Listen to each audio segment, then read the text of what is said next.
Welcome back to part 2 of our discussion on grief with Irene Perrett. Welcome back, Irene. So at the beginning of the last episode, I sort of mentioned that I considered grief to be related to loss. So something's lost, it's irretrievable.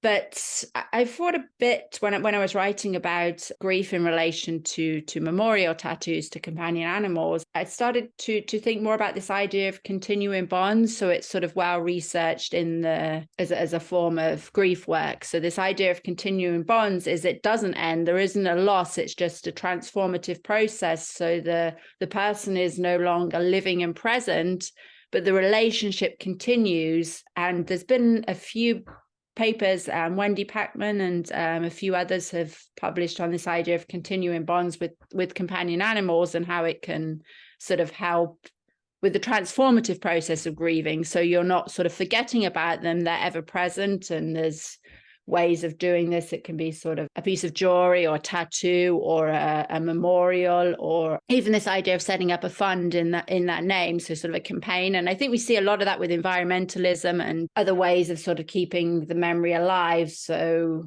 for example, the cause of their death, sort of set up a fund in that name, so you're constantly working with, and the relationship has changed. So I wonder if that is actually this continuing bond. It's sort of a way maybe of avoiding grief, I don't know, or a way of working. It's sort of in the literature, it's discussed as part of grief work, and it's not about sort of get over it, move on, and the stages of grief and the sort of old way that you went through these stages and then you moved on. But this idea of continuing bonds is you don't move on, the relationship just changes, and the memories and the relationship to that person who is no longer physically present. Doesn't that bring up that essentially, the reason there aren't specific stages are grief is so very personal, and the experience and the grief work is so very personal that what works for one person might not work for someone else. I know people who hang on to their loved ones, human or other species, ashes for years and years. And then there are others who want to scatter them. There are some that keep, a collar or keep a necklace, photograph. And then for others, that's, too painful. I keep my collars from my little fluffy soulmates that I've lost. But for other people, that's too much. So I think that's part of it. It's just that this entire grief process is so very, very intimate and personal that even though we all share the experience, the way that we go through it is so very different that it's almost impossible to understand how someone else is feeling. And if we can't understand each other as humans, how can we understand what other species are going through, and how to help them versus be the opposite of helping?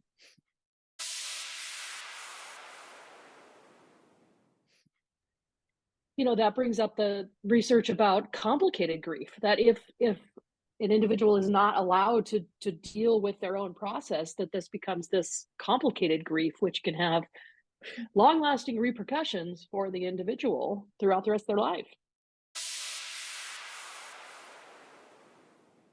So I guess it could be argued either way, whether somebody's hanging on to their grief and it's seemed as unacceptable for people to be hanging on. It could be argued either way, whether somebody's taking too long or too short a time to grieve. It could be argued absolutely either way, because it's society that's judging us in the cultures that we live in. And one of the links I found, which we can put in the references, and it's only a very short blog link, actually had some interesting comparisons of how it's acceptable to grieve in different cultures. The length of time could either be very short or very long, and it can be quiet or it can be loud, and it can be public or it can be private. It has to have, there are different rituals and practices of what to wear and what to put out and what's expected of you, and I'm sure we can all think of different examples. And of course there's official periods of mourning for some deaths within society. But this whole idea of length of time is something that is, I think we judge ourselves as well when we experience a loss. How long is it acceptable to talk to my friends about it? How long is it acceptable to bring it up again to my partner? And I think this is really interesting, where these different spaces, the deathscapes, which are spaces dedicated to mourning, are often public spaces. But when people are finding their grief is disenfranchised or oppressed or not allowed or criminalized, all of these oppressive forces that prevent us or more than human animals expressing their grief. For humans, at least, they can go to online spaces now where there are specific spaces on social media or in forums where people can talk anonymously about the grief they have and try and work through their feelings there. And I think that's really important in today's society. I mean, I utilised one of those spaces when my cats died. It's really interesting that people are able to turn to that, something that more than human animals are obviously unable to do.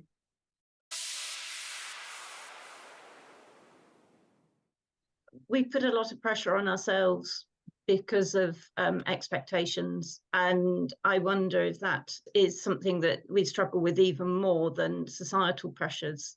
Societal pressures will influence us, but then we want to fit in to certain remits. And these internal pressures we put on sometimes may be imaginary. And I think that they are very hard to work through. And certainly having space to do it is helpful. But again, different things work at different times, don't they? And you have to be ready to work through particular feelings. And sometimes you have to compartmentalize those feelings. You're not ready to work through them yet, and they sit there until you are. And that, I think, having the opportunity to visit those, it's hard, but it's sometimes necessary to be able to move your grieving process forward. Yeah, and I think that's where the idea of continuing bonds is really, really helpful. So part of the problem is with society in general is very uncomfortable with death. And I think if you're mourning, it's like I have a couple of tattoos of my cats, and people are like, "Is that your cat?" And usually I just say yes, because I say like, "Yeah, she's dead now." Then it becomes sort of, then they feel bad, and I don't want people to feel bad because I don't feel bad. It's not something that should bring people down. And this came out quite a bit in my research on memorial tattoos, that they were for the wearer something positive, but often questions sort of, "Yeah, is that your cat?" They kind of learn to say yes and just leave it at that. But yeah, it's so I was actually thinking when you were talking earlier, when does grief end and it becomes something else, this idea? So the old school was that you should get over it, and then nobody talked about death. And I guess that's sort of, yeah, so grieving is bad and it needs to end, but does it? And I kind of see it more as a process and this sort of transformative thing. And I'm waffling on, but my point I wanted to make, and this has come out with people who have memorial tattoos dedicated to humans as well as other than human animals. And this came out in my research. One of my participants had a tattoo of her dog. This dog was a childhood companion, and even now, so she has had a history of self-abuse. And if she gets that urge, she sort of puts her hand on the tattoo. She realizes then like her dog wouldn't want her to do that.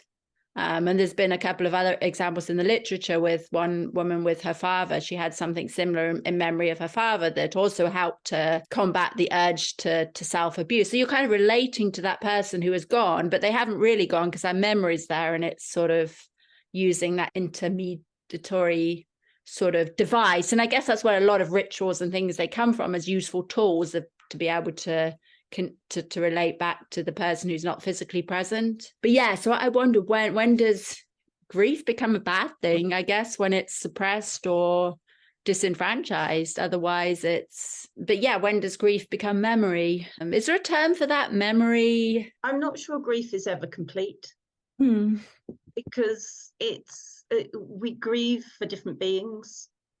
So we add to our grief. So it's an ongoing process that we're going through, and it's cumulative, isn't it? When we grieve for a particular passing, that adds to the feelings of grief that we've had previously, and that's probably something we're going to go through throughout our lives, but probably at different levels. So the grieving is still there, but we have times in our life when we feel it less and times in our life that we feel it more. But I know there's different schools of thought on whether grief is complete. But to me, it's, you don't forget who you've grieved for before just because you've lost someone more recently. And in fact, it gives you the opportunity to reflect very often, which is bittersweet, isn't it? But in a way, I think having that opportunity, giving ourselves permission to reflect, is quite valuable. And it helps with that transformative process that we're all going through the process of grief. Something else I was thinking about was anticipatory grief, the two sides of the coin with anticipatory grief, and how that can help us prepare for what we know is coming, but maybe help us be more proactive through the process of grief. So to bring something positive within the loss. I absolutely agree with you, at least from my own perspective, because it gives you time to adjust, to think, it might bring fear. It depends what loss is going to occur, what relationship is going to end, but at least it gives you some time to adjust and for maybe both parties to adjust. But one of the anticipatory losses, which is linked in with criminalized grief, I was looking at the COVID, the lockdown, the practices and rituals that were, I'm talking UK specific here, but I know there are more countries that were affected, and people who talk specifically about people here and were unable to go to funerals. They were unable to be involved in many of the normal rituals and practices. And that kind of grief, even though it might have been anticipatory, is now combined with this criminalized element of grief, because it was criminal at the time, it was against the law, and that must be very difficult for people to work through and very unusual. And in terms of humans losing more than human animals, specifically companion animals, and the companion animals losing their human guardians, people had great difficulty in taking their companion animals to the vets. They might have been suddenly ill, terminally ill, chronically ill, and euthanasia. Lots of people, especially in these online spaces, talked about how they were unable to see their friend and end the relationship in the way that they wanted to end the relationship. And I couldn't find any articles on it. I did have a look, but I couldn't see it was written about at all. It'd be really interesting if anybody can find any. But that must have affected people having those combined grief processes put upon people and more than human animals. It must have been absolutely dreadful. And I don't know how you work through that, because it's probably such a unique situation, and maybe at the same time it's disenfranchised again. And the lack of control as well, which is a big thing, isn't it? So that adds to your guilt. And I think the lack of control people were able to have at that time, and at such a vital time in your relationship, it's very, very difficult if you've lost that control to be able to help the animal pass as peacefully as possible, because you just don't know. In many cases, we weren't there. So it complicates how you're feeling. And certainly when animals who live with me have been euthanized, I feel very differently when they've been able to pass peacefully, or they've had a natural death and they've passed peacefully, to when things haven't been peaceful. And you walk away with a totally different set of emotions. So they sit with you differently. And again, it's that transformative process, isn't it? And how they sit with you, and how do you resolve those feelings? You ever resolve those feelings? I think that goes back to what Sarah said about control too, is just that during COVID, when we were all in lockdown, we had no control over anything, right? How we were working and where we were working and who we were seeing. And I think that there was already a lot of mental stress and mental anxiety and increased, mental health problems. And then to pile on top of that, grief, especially unexpected grief, was just too much for a lot of people. I mean, I think a lot of people emerged from COVID very broken. One of the other questions I've got about grief, in terms of human grief and more than human animal grief, is words. I was wondering, Michelle, if you'd thought of any power words that are used to control situations, minimize people's grief, amplify people's grief, etc. I think that probably the word only that you mentioned earlier, right? That it was only an animal, or it was, only your second cousin. It was someone I knew a long time ago. So it was only an old friend. I didn't ever see them anymore. We try to quantify that. But I can offer an example of the opposite, how I have used language to be allowed to express my grief. In that, when I used to lose, the elephants I work with are clearly not in ideal situations, right? And so loss is very much a part of my life. And when I would lose a friend in Nepal, an elephant friend, and I would talk about that at work or with friends, there was a lot of misunderstanding. I wasn't allowed to grieve, right? It was disenfranchised grief. And so what I started doing is simply referring to everyone I dealt with in Nepal as a research participant, right? And so when one of my research participants had a bad injury, I would just say, oh yes, I'm feeling down today because my research participant was injured. Oh, I lost a research participant that I've known for the last 10 years. She passed the last week, and suddenly I was allowed to discuss it.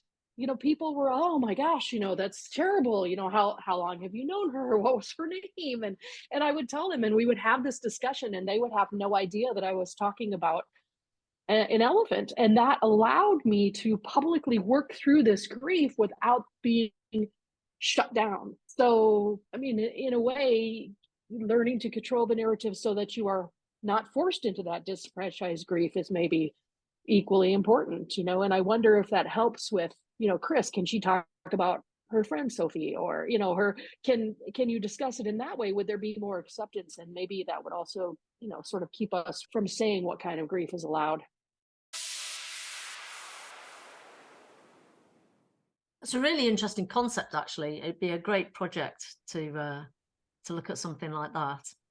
One of the things that made me think of words used is the author who wrote, "Sorry for the loss of your little friend, grievability and condolence cards for humans mourning animals." They talk about how the word little friend, you wouldn't use it in such a way if you were talking about a human person that had been lost. But one of the things that they talk about is, they go on from there talking about how they find the cards are mainly for cat and dog owners, and there are some for horses, gerbils, rats, birds and fishes. And it made me go back to thinking about this idea of grievable lives. Would you be able to write a card for the loss of an elephant, for the loss of a shark in our research worlds? What about if you gave somebody condolences for the loss of a food animal? You'd be laughed at, or you'd be seen as taking the mick. If you wrote condolence cards for people after Christmas or after Easter or after any other religious festival or any other festival that uses, or even after any kind of meal, it's like, and the person who's talking about the annihilation, as they describe it, of the 17 million mink in Denmark after because of COVID-19. How do you write, and who do you write to give condolences to about the loss of those animals? I don't know, it just got me thinking, really. It's just a comment. I just wondered what you guys thought of that. Dear planet Earth, we're sorry. The card is not for the person that is lost. It's not for the more than human animal that is lost. We do that in a completely different way, which I know I'm kind of going off track here a bit. Yeah, what I mean, yeah, so the condolences, it's for the person that's grieving. But yeah, going back to other than human animals, and I mean, yeah, so like you were saying, Michelle, we know a lot about how elephants grieve in their natural environment, so that can potentially be used to, I don't know, help them. And I actually find it fascinating that this is sort of a thing even to research, that it almost seems like that we know dogs grieve. It's, I guess everybody has anecdotal examples of when, for example, their grandfather died and the dog would sit on his chair for months. And we kind of already know that, especially with dogs. But yeah, I wonder how... I guess what I'm really thinking is sort of thing now where it's recommended or suggested, if possible, to show the dead body to the other companion animals, so sort of bonded pairs of cats, dogs, animals that have lived close together. And I mean, I did feel a bit guilty that I couldn't do that with Yoda. She didn't sort of know that Sophie had died. But then I'm thinking, so as a species, cats do tend to go off and die by themselves. That's sort of a cat thing that maybe that's... Maybe, yeah, I don't know. It's sort of a very anthropocentric idea that you need to see the dead body, because that's what humans tend to need, is sort of closure, and seeing the physical body helps. And we maybe we over assume that other animals need that too. And maybe they're better off thinking, oh, they've gone off to die, or they've gone off, they're going to come back, and then they don't come back. And it's, yeah, I don't know. I wonder if you have any insight into that, Irene, from what you've looked at so far. Again, I think it's individual. I think different individuals will respond differently. So some will show interest or more in the body of a dead cohort, and others will prefer not to. But aren't we the same as humans? Yeah. You know, so it may depend on the strength of the relationship, but even cross species, you still see these strong ties, and you still see these bonds that have become broken through death. And there appears to be a recognition of that from the animal who's left. So I must admit, if one of my animals dies, I give the other animals in our social group the opportunity to see the body, touch the body, smell, if they wish to. And some do and some don't. And it's entirely, it's entirely up to them which they choose to do. There's a book I just wanted to mention called Enter the Animal, Cross-Species Perspective on Grief and Spirituality. We'll put the link in the references for this podcast, but they talk a lot about the different species that do exhibit affective behavior, since we can't say mourning or grieving, right? that exhibit affective behavior at the death of conspecifics or other family members, focuses on, the spirituality and the mourning of other species. So I think that's a really good one to check out if you haven't yet. Yeah, I think Barbara King too has written about animals grieving. I think Eva Meyer has done some work as well, hasn't she? But yeah, I guess to finish off, thinking about how we could navigate this as researchers. And I guess in a way it's kind of a disenfranchised grief, is I don't know, as researchers, how close, it's always an ongoing thing. How close should we be to our research participants, interlocutors, and that sort of blurred boundaries, and of course, yeah, we grieve. I wonder if we think enough about the other than human animals potentially grieving us when we leave them, especially if we spend a lot of time in the field with them, and then suddenly we go home and write about them. I don't know. I'm just throwing it out there. If it's probably been thought about a lot more with human relationships. And I was just going to say, with our human participants, we at least can stay in contact with them. Exactly. Via email and Facebook. And I made a comment in one of my papers about relying upon the humans that live in the area to maintain my connection with some of the other species, just because the other species clearly do not have a Facebook account. So yeah, we're very reliant when it comes to keeping in touch with our research participants on humans. Again, the elephants I work with are not in good situations, and neither are the humans. So when I leave, I have a sense of loss, and I grieve their situation. I grieve them being stuck in a situation that I can do nothing about. That's just it. I try to do what I can, but I think you're right, Chris. If there are these relationships that are developed between researchers and more than human animals, let's say specifically in laboratory situations or captive situations, then yeah, I would say, like you said before, it seems obvious to us. Of course, the animal is going to grieve, but I think we've talked about before on podcasts, not everybody's the same. Different people have got different levels of empathy, different levels of emotional knowledge, different levels of an ability to understand or even recognize that even other humans are dealing with stuff. Psychology goes into the whole world of sociopathy and psychopathy. And I think that maybe some people just don't have the connection and therefore don't grieve, the loss of the relationship and don't even think about the loss that the more than human animal may have when the researcher steps away. Could it be protective though as well, like we talked about earlier? I mean, maybe the only way to get your research done is to acknowledge, I mean, and I'm thinking in terms of fostering human children, right? The only way that you can get the job done is knowing that you're going to have to leave, or that child is going to move on, or that if you're talking about fostering dogs and cats, that animal is going to move on. I mean, maybe that's part of it, is being able to compartmentalize everything. Totally agree, but I don't think that everybody's the same. I still don't think that everybody's got the same ability, and I don't think everybody has the same intentions.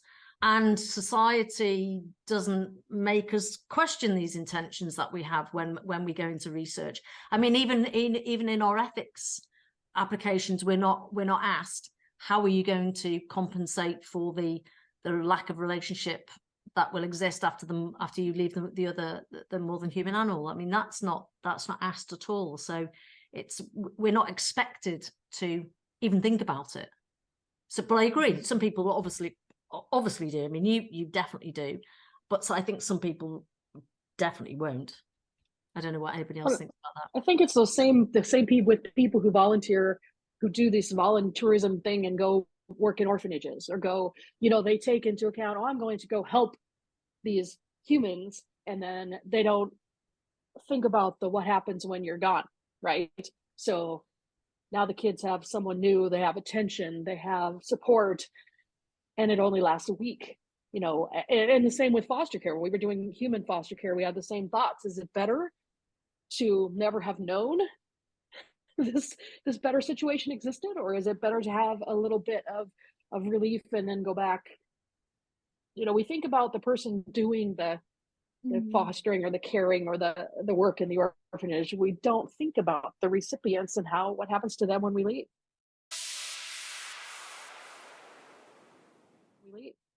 Well, I wonder if that goes, I'm thinking back to when we talked to Ken Shapiro on the last episode about scholar advocacy, right? And maybe that's why scholar advocacy is so important, because when you become involved in the lives of your research participants, that there is a sort of obligation there, right?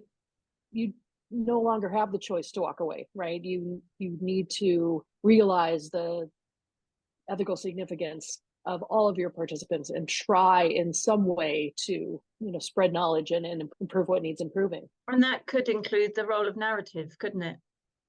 So we could be looking at other ways of identifying the individual and forefronting the individual through different mediums, so that it is easier to recognise. And though our levels of empathy may differ depending on life circumstances and who we are and our personalities and so on and so forth, sometimes just that first step, and maybe that narrative and identifying the individual for who they are rather than what they are, is a way of helping with that. I think so. And I included biographies when I did my PhD. I included several elephant biographies for that reason, trying to personalize that.